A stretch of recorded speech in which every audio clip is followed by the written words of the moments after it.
நம்முடைய ஆண்டவரும் இரட்சகரும் கர்த்தருமாகிய இயேசு கிறிஸ்துவின் நாமத்தினாலே இந்த காலை வேளையில உங்களுக்கு வாழ்த்துதலையும் வணக்கத்தையும் ஸ்தோத்திரங்களையும் கூறிக்கொள்ளுகிறேன். உங்கள் கண்களை ஏறெடுத்து பாருங்கள். இந்த நாளின் தியானத்திற்காக எடுத்துக்கொண்டது யாக்கோபு 4 அதிகாரம் 10 கர்த்தருக்கு முன்பாக தாழ்மைப்படுங்கள், அப்பொழுது அவர் உங்களை உயர்த்துவார். தாழ்மைப்படுதல் என்பது மனம் திறந்து அவரிடம் நம் இருதயத்தை ஊற்றி நிற்பது, தெய்வ பயத்தோடு கூட அவர் முன்னாடி நடந்து கொள்வது, பணிவாகவும் நடந்து கொள்வது, பணிவாக அவர் முன்னாடி பணிந்து குனிந்து பவ்யமாக அடக்கமாக நடந்து கொள்வதும், அவருக்கு எதிர்த்து நிற்காமல் நாம் நடந்து கொள்வது, கீழ்ப்படிந்து நடந்து கொள்வது ஆகியவைகளை நாம் கர்த்தருக்கு முன்பாக தாழ்மைப்படுதல் என்று கூறலாம். தாழ்மைப்படுதலின் பொருள் என்னவெனில், கர்த்தரின் சமூகத்தில் தன் இருதயத்தை மனந்திறந்து ஊற்றுதல் என்பதும் ஆகும். யோவேல் 2 அதிகாரம் 13 நாம் வாசிக்கும் பொழுது, நீங்கள் உங்கள் வஸ்திரங்களை அல்ல, உங்கள் இருதயங்களை கிழித்து உங்கள் தேவனாகிய கர்த்தரிடத்தில் திரும்புங்கள். அவர் இரக்கமும் மன உருக்கமும் நீடிய சாந்தமும் மிகுந்த கிருபையும் உள்ளவர். அவர் தீங்குக்கு மனஸ்தாபப்படுகிறவருமாயிருக்கிறார். 1 சாமுவேல் 1 அதிகாரம் 15 ஏலியினிடத்திலே அந்நாள் சொல்லும் பொழுது, நான் கர்த்தருடைய சந்நிதியில் என் இருதயத்தை ஊற்றிவிட்டேன் என்று அந்த அம்மா சொல்லுகிறது. ஏன் அவர் முன்பாக தாழ்மைப்பட வேண்டும்? அல்லது அவர் முன்பாக ஏன் நம்மை தாழ்த்தி ஜெபிக்க வேண்டும்? சங்கீதம் 138:6 இப்படி நமக்கு சொல்லுகிறது, கர்த்தர் உயர்ந்தவராயிருந்தும் தாழ்மையுள்ளவனை நோக்கி பார்க்கிறார். ஆகையினாலே நாம் அவர் முன்பாக நம்மை தாழ்த்தி ஜெபிக்க வேண்டும். அவர் பெரியவர், அவருக்கு முன்னாடி நம்ம எல்லாம் போக முடியாது. ஆனாலும் நாம் அவருக்கு முன்னாடி நம்மை தாழ்த்தி அவரிடத்துல நாம் ஜெபிப்பதனால, அவர் எவ்வளவு பெரியவராய் இருந்தாலும் கூட நம்மை ஏறிட்டு பார்க்கிறவராக, நம்மிடத்திலே வருகிறவராக அவர் இருக்கிறார். எசேக்கியேல் 17 அதிகாரம் 24 நாம் வாசிக்கும் போது, அப்படியே கர்த்தராகிய நான் உயர்ந்த விருட்சத்தை தாழ்த்தி தாழ்ந்த விருட்சத்தை உயர்த்தினேன் என்றும், நான் பச்சையான விருட்சத்தை பட்டு போக பண்ணி பட்டு போன விருட்சத்தை தழைக்க பண்ணினேன் என்றும் வெளியின் விருட்சங்களுக்கு எல்லாம் தெரிய வரும் என்று சொல்லப்பட்டிருக்கிறார். ஆண்டவர் ரொம்ப பச்சையா இருக்கிறத பட்டு போக பண்ணுகிறவர், பட்டு போனத பச்சையாக இருக்க பண்ணுகிறவர். ஆகையினால அவரிடத்துலதான் எல்லா கிரியைகளும் இருக்கிறது. ஆகையினால அவருக்கு முன்பாடி தாழ்மையோடு நடந்து கொள்வதும், நம்மை தாழ்த்தி அவருடைய சமூகத்துல சென்று ஜெபிப்பதும் அது ஒரு மேன்மையான அனுபவமா இருக்கும்.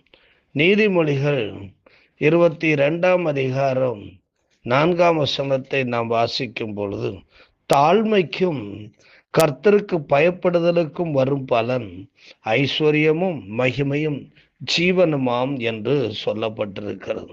இப்ப தாழ்மைக்கும் கர்த்தருக்கு பயப்படுதலும், கர்த்தர் சமூகத்துல நம்மை தாழ்த்தி நாம் செபிப்பதனாலே, தெய்வ பயத்தோடு கூட அவர் சந்நிதியில சேர்வதனாலே தேவனிடத்திலிருந்து நம்ம வரக்கூடியது ஐஸ்வர்யம் வருகிறது, ரிச்சஸ் என்று சொல்லப்பட்டிருக்கிறது. மிக பெரிய காரியங்கள் நம்முடைய வாழ்க்கையில நடைமுறைக்கு வருகிறது. அது மட்டுமல்ல, மகிமை என்பது அது ஒரு புகழ்ச்சியாயிருக்கிறது, பேர் பிரஸ்தாபமாயிருக்கிறது. ஜீவன் என்பது நீண்ட வாழ்வை நமக்கு கொடுக்கிறதா இருக்கிறது, நீண்ட காலம் வாழும்படியாய் நமக்கு அது இடம் உண்டாக்குகிறது. அவர் உயர்த்துவார். அப்படி கர்த்தர் முன்னாடி நம்மை தாழ்த்தி நாம் செபிக்கும் போது, அவருக்கு முன்பாக நாம் தாழ்மையோடு நடந்து கொள்ளும் பொழுது அவர் நம்மை உயர்த்துவார். எப்படி உயர்த்துவார்? சங்கீதம் 27:5 நாம் வாசிக்கும் பொழுது அங்கே ஒரு வாக்கியம் இப்படி சொல்லப்பட்டிருக்கிறது. 27:5, தீங்கு நாளில் அவர் என்னை தம்முடைய கூடாரத்தில் மறைத்து என்னை தமது கூடார மறைவிலே ஒளித்து வைத்து என்னை கன்மலையின் மேல் உயர்த்துவார் என்று சங்கீதக்காரன் சொல்லுகிறார். அப்போ கஷ்டம் வரக்கூடிய நேரத்துல, மிக ஆபத்துகள் வர நேரத்துல ஆண்டவர் என்னை அவருடைய கூடாரத்துல மறைத்து வைத்து ஏற்ற நேரம் வரும் பொழுது ஆண்டவர் நம்மை உயர்த்துவார். அது மட்டுமல்ல, சங்கீதம் 40:2, 3 ஆகிய வசனங்களை வாசிக்கும் போது, பயங்கரமான குழியிலும் உளையான சேற்றிலுமிருந்து என்னை தூக்கி எடுத்து என் கால்களை கன்மலையின் மேல் நிறுத்தி என் அடிகளை உறுதிப்படுத்தி நமது தேவனை துதிக்கும் புதுப்பாட்டை அவர் என் வாயிலே கொடுத்தார். அநேகர் அதை கண்டு பயந்து கர்த்தரை நம்புவார்கள். அப்போ ஆண்டவர் குழியில கிடந்த என்னை தூக்கி எடுத்து கொண்டு போய் உன்னதங்களிலே என்னை நிலைநிறுத்தி அநேகர் என்னை பார்த்து கர்த்தரை மகிமைப்படுத்தும்படியாய் செய்கிறார் என்று நாம் பார்க்கிறோம். ஆண்டவர் அவருக்கு முன்னாடி தாழ்மையோடு நடந்து கொள்ளும் பொழுது அவர் நம்மை உயர்த்துகிறவராய் இருக்கிறார். சங்கீதம் 81:16 சொல்லுகிறது, உசிதமான கோதுமையினாலும் அவர்களை போஷிப்பார், கன்மலையில் தேனினால் உன்னை திருப்தி ஆக்குவேன் என்று ஆண்டவர் சொல்லுகிறார். ஆண்டவர் நல்ல ஆகாரத்தை, போஷாக்கை கொடுத்து நாம் நீண்ட காலம் ஆரோக்கியமாய் வாழ்வதற்கு ஆண்டவர் நமக்கு உதவி செய்கிறார். உலக பிரகாரமான நல் உணவுகளும் ஆன்மீக பிரகாரமான வசனம் என்கிற நல் உணவையும் நமக்கு தந்து தேவன் நம்மை சரீரத்திலும் ஆத்துமாவிலும் ஆவியிலும் பலனடைந்து ஆண்டவருக்கு சாட்சியாக இந்த உலகத்தில் நீண்டகால நிற்கும்படியாக நம்மை உயர்த்துகிறவராய் இருக்கிறார். ஆகவே அவரால் நீங்கள் உயர்த்தப்பட அவர் முன்பாக தாழ்மையோடும் பணிவோடும் பிரவேசித்து கர்த்தரை புகழ்ந்து ஸ்தோத்தரித்து உங்கள் விண்ணப்பங்களை அவரிடத்திலே சொல்லுங்கள்.